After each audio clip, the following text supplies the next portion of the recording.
Present perfect continuous tense, ये एकदम last tense है प्रेजेंट टेंस का, समझ में आया ना।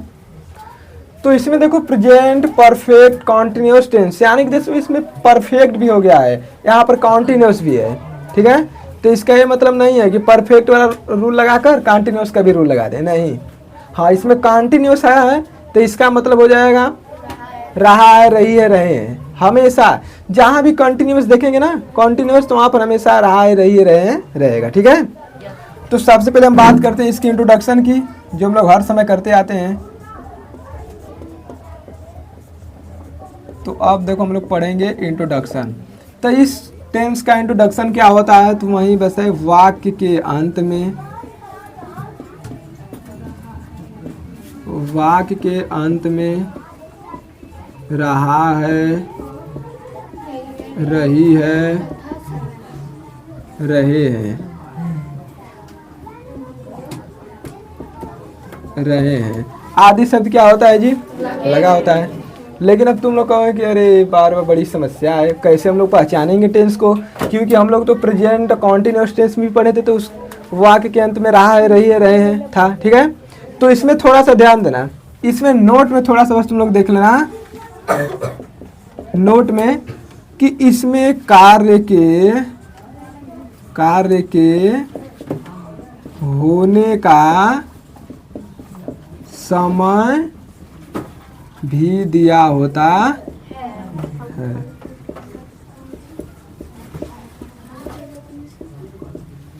समझ में आया ना। देखो इसमें कार्य के होने का समय भी दिया होता है। जैसे मैं बोलूं कि वह 2 घंटों से पढ़ रहा है, तो वह 2 घंटों से पढ़ रहा है, यानी कितने घंटों से पढ़ रहा है जी, 2 घंटों से। तो 2 घंटा जो दिया तो उसका समय दे दिया है, समय दिया है कि नहीं दिया है, और बाकी उसमें रहा है, रही है, तो हम लोग समझ जाएंगे, ठीक है ना। प्रेजेंट परफेक्ट कंटिन्यूअस टेंस का समझने का यही तरीका है, समझ में आया ना, कि इसमें क्या रहेगा, कार्य का होने का समय दिया रहेगा, ठीक है ना। अब इस टेंस की हेल्पिंग वर्ब देखो, देखो हेल्पिंग वर्ब मीन्स क्या होता है जी, सहायक क्रिया। सहायक क्रिया। तो इस टेंस की सहायक क्रिया क्या हो जाएगी, Has been, have been। तो इसको देखो मैं ऐसे लिख रहा हूँ हैव, और इसको मैं फिर यहाँ प्लस क्या लिख रहा हूँ, बीन। ध्यान दो इधर, देखो मैं लिख दिया हेल्पिंग वर्ब सहायक क्रिया हैज, हैव, या तुम इसको पढ़ सकते हो हैज बीन और हैव बीन, समझ में आया ना। इस टेंस की वर्ब क्या हो जाएगी, वर्ब क्या हो जाएगी, वर्ब मीन्स क्रिया, और इसका वर्ब हो जाएगा V1 में ING। इतना तो हम लोग हमेशा पढ़ते थे, हेल्पिंग वर्ब हैज, हैव, उसके साथ बीन, ठीक है। और वर्ब क्या है, क्रिया, यानी V1 में ING। लेकिन ध्यान देना इसमें थोड़ा सा बस चेंज क्या है, तो उसी को हमें समझना है। जो समय दिया है उसके लिए हम लोग सिंस और फार का प्रयोग करते हैं, ठीक है ना। तो ध्यान देना, अब सिंस का प्रयोग हम लोग कब करेंगे और फॉर का प्रयोग कब करेंगे, ठीक है। तो यहाँ पर समझो, निश्चित समय के लिए, निश्चित समय के लिए किसका हम लोग प्रयोग करेंगे जी, सिंस का प्रयोग करेंगे। अब देखो यहाँ पर निश्चित है, तो यहाँ पर क्या हो जाएगा, अनिश्चित,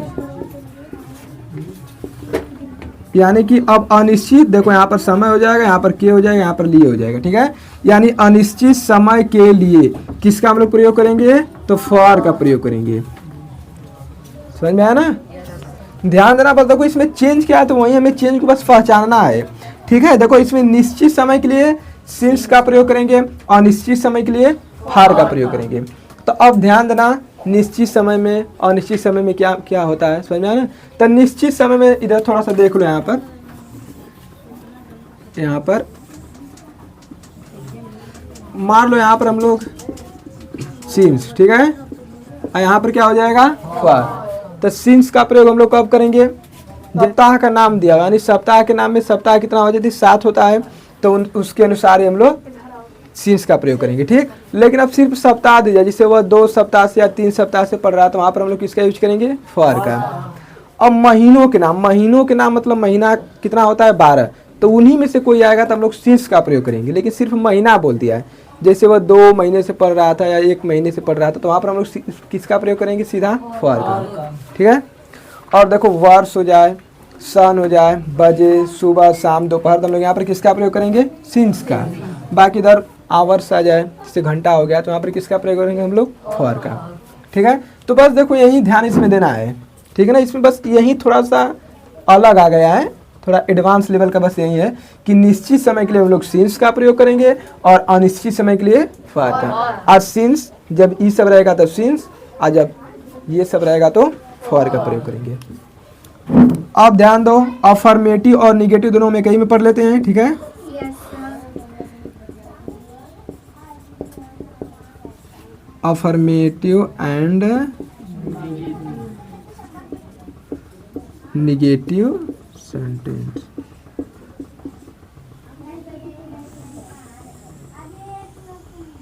बताओ इसमें किसी को दिक्कत है? तो सबसे पहले हम लोग क्या पढ़ते हैं जी, फार्मूला पढ़ते हैं, ठीक है। तो अब इसमें देखो फार्मूला में बस थोड़ा सा चेंज होगा। अब क्या चेंज होगा तो ध्यान देना। तो देखो सबसे पहले हम लोग सब्जेक्ट लिखेंगे कि नहीं लिखेंगे, सब्जेक्ट। अब इसके बाद प्लस क्या हो जाएगा, हेल्पिंग वर्ब।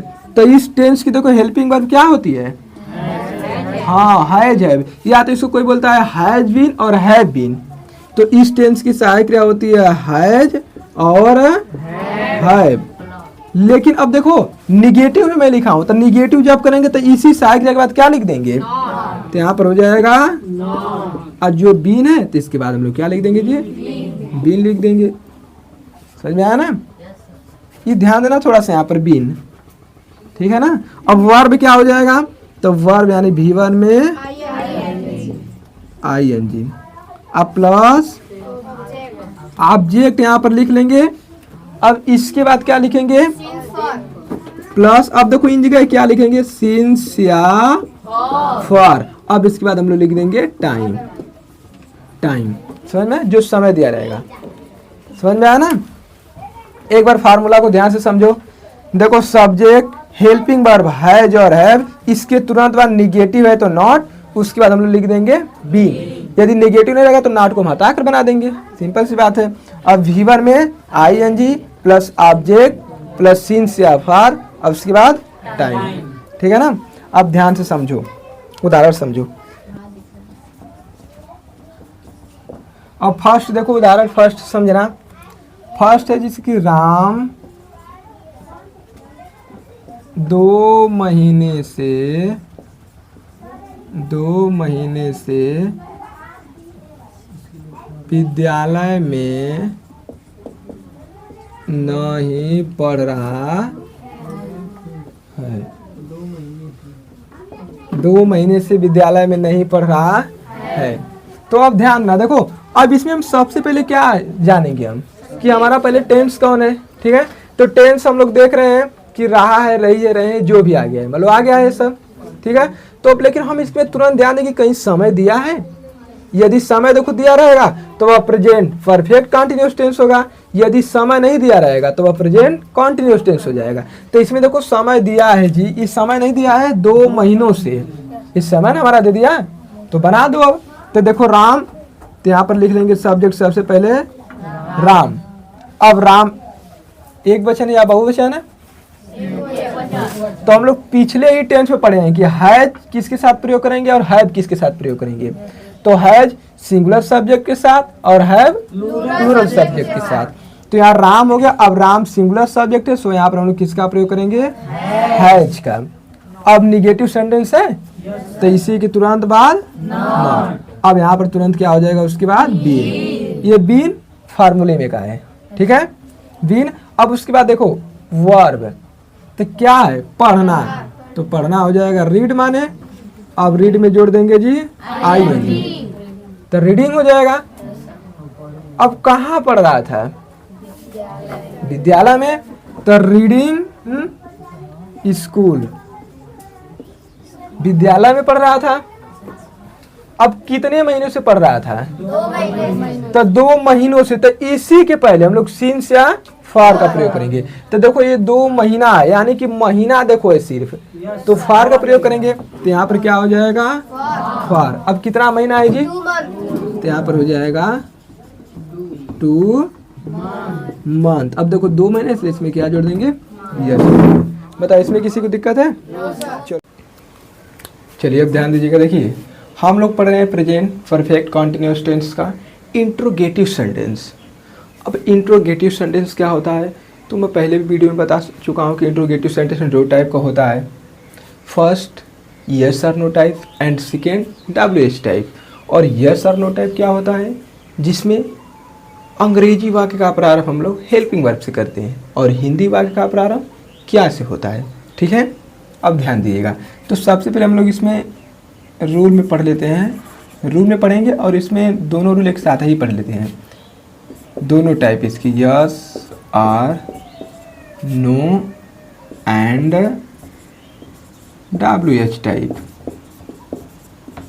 WH type. अब देखिए इसमें देखिए यस और नो टाइप भी हो गया और इसी में WH टाइप भी हो गया, यानी कि इसी में हम दोनों पढ़ लेंगे। तो सबसे पहले हम इसकी क्या बना लेते हैं? फार्मूला बना लेते हैं। अब ध्यान से देखिएगा, अब इसका फार्मूला हो गया। अब इसके फार्मूला में क्या करेंगे थोड़ा सा ध्यान दीजिए। देखिए हम लोग यस और नो टाइप बस बनाते हैं तो इसमें वाक्य का प्रारंभ किससे करते हैं? हेल्पिंग वर्ब से करते हैं। तो इस टेंस की हेल्पिंग वर्ब होती क्या है? तो हम अभी पीछे बात किए थे, हैज और है होती है। अब इसके तुरंत बाद हम लोग क्या लगा देंगे? सब्जेक्ट। यदि निगेटिव हो तो नॉट। इसके तुरंत बाद बीन, बीन को नहीं भूलना है, प्लस बीन। आफ्टर दैट फीवर में ING plus objects plus other words नहीं, सिंस या फॉर प्लस टाइम। बताइए इसमें किसी को दिक्कत है? ये क्वेश्चन मार्क्स। ध्यान दीजिए, हेल्पिंग वर्ब हैज है, इसके तुरंत बाद सब्जेक्ट, निगेटिव हो तो नॉट, उसके बाद बीन, V1 में ING प्लस ऑब्जेक्ट, सिंस या फॉर प्लस टाइम। ये तो हो गया यस और नो टाइप का, लेकिन हमें इसमें WH भी टाइप बनाना है तो दोनों एक साथ ही पढ़ लेते। बस इसके पहले क्या कर लेंगे हम लोग? Question word. तो इसमें किसी को दिक्कत है? अब ध्यान दीजिएगा थोड़ा सा। अब बात करते हैं फॉर एग्जाम्पल्स। फर्स्ट है क्या वह 2 बजे से फूल तोड़ रहा है? फूल तोड़ रहा है। ध्यान दीजिए, देखिए क्या वह 2 बजे से फूल तोड़ रहा है? तो इसमें वाक्य का प्रारंभ किससे है? क्या से है? देखिए एक बात हमारा ध्यान दीजिए, जब भी हम किसी सेंटेंस को बनाते हैं या किसी टेंस या सेंटेंस को बनाते हैं तो हम सबसे पहले लास्ट में देखते हैं, अंतिम अक्षर को देखते हैं, शब्द को देखते हैं कि देखिए तोड़ रहा है, रही है, तो आप लोग का तुरंत दिमाग जाएगा वो प्रेजेंट कॉन्टिन्यूअस टेंस। लेकिन जब बीच में देखेंगे तो इसमें समय भी दिया है तो फिर मुड़ कर आ जाएंगे इसी टेंस के पास, प्रेजेंट परफेक्ट कॉन्टिन्यूअस टेंस के पास। तो अब देखिए इसमें वाक्य का प्रारंभ क्या से है? तो हम लोग वाक्य हम तो अंग्रेजी बनाएंगे तो इसमें वाक्य का प्रारंभ हेल्पिंग वर्ब से कर देंगे। तो यहाँ पर क्या है और यहाँ पर देखिए सब्जेक्ट, हम पहले सब्जेक्ट के अनुसार ही हेल्पिंग वर्ब का चयन करेंगे। तो सब्जेक्ट हमारा ही है, यानी कि सिंगुलर सब्जेक्ट है, तो सिंगुलर सब्जेक्ट का सहायक क्रिया हैज। देखिए सिंगुलर सब्जेक्ट का सहायक क्रिया हैज। अब इसके बाद सब्जेक्ट, तो सब्जेक्ट क्या है? वह है, तो ही हो गया। निगेटिव है तो नॉट नहीं लगाएंगे, लेकिन इसके तुरंत बाद क्या लगा देंगे? बीन जरूर लगा देंगे। अब उसके बाद वर्ब, तो वर्ब देखिए तोड़ रहा है, यानी कि तोड़ना। तो तोड़ना किस माने होता है? प्लक माने होता है तोड़ना। अब प्लक में ING जोड़ देंगे तो हो रहा है तोड़ रहा है। अब क्या तोड़ रहा है भाई साहब? ऑब्जेक्ट है, क्या तोड़ रहा है? तो कोई कह रहा है कि फूल तोड़ रहा है, तो द फ्लावर। अब कितने बजे से तोड़ रहा है? तो 2 बजे से। तो 2 बजे हमारा सिंस है, निश्चित समय है, तो यहाँ पर हो जाएगा सिंस कितने बजे से तोड़ रहा है? 2 बजे से, तो यहाँ पे लिख देंगे हम लोग 2, अब 2 बजे से तो क्या लिख देंगे ओ क्लॉक्स। बताइए यहाँ पर यस कर दे क्योंकि 2 है, ओ क्लॉक्स। पर इसमें किसी को दिक्कत है? दिक्कत होनी भी नहीं चाहिए। एंड तुम 2002 से इस विद्यालय में क्यों नहीं पढ़ा रहे हो? अब इसमें हम ध्यान से देखेंगे तो वाक्य के बीच में जो प्रश्नवाचक शब्द है आ गया और इसी में निगेटिव भी आ गया, तो सिंपल सी बात है, WH टाइप है तो इसी सूत्र से हम लोग बना देंगे। तो यदि वाक्य के यदि बीच में प्रश्नवाचक शब्द रहता है तो जब हम अंग्रेजी बनाते हैं तो इसी शब्द की पहले अंग्रेजी लिख देते हैं। तो क्यों किस माने होता है तो हो जाएगा वाई, बाकी बस पीछे वाला रूल है। अब सहायक क्रिया लिखेंगे तो सहायक क्रिया देखिए तुम है यानी कि यू, प्लूरल सब्जेक्ट है तो यहाँ पर हम लोग किसका यूज करेंगे? हैव का यूज करेंगे, वाई है। अब सब्जेक्ट हो जाएगा यू, यदि निगेटिव है तो इसके तुरंत बाद क्या लगा देंगे? नॉट लगा देंगे। अब इसके तुरंत बाद बीन। अब देखिए इसके बाद वर्ब, तो पढ़ा रहे हो तो पढ़ाना होता है टीच माने टीच, तो टीच में जोड़ देंगे ING, टीचिंग हो जाएगा। कहाँ पढ़ा रहे हो जी? विद्यालय में यानी कि इस विद्यालय में, तो teaching in this school, teaching in this school. अब कितने वर्ष से या कितने सन से? तो 2002 से, तो 2002 से, तो 2002 भी हमारा निश्चित समय है तो इसके लिए हम लोग प्रयोग कर देंगे सिंस। इसके लिए हम क्या प्रयोग कर देंगे? सिंस। अब 2002 है तो इसको आप लिख सकते हैं, यही आपका हो जाएगा। तो इसमें किसी को दिक्कत है तो इसको नोट करिए।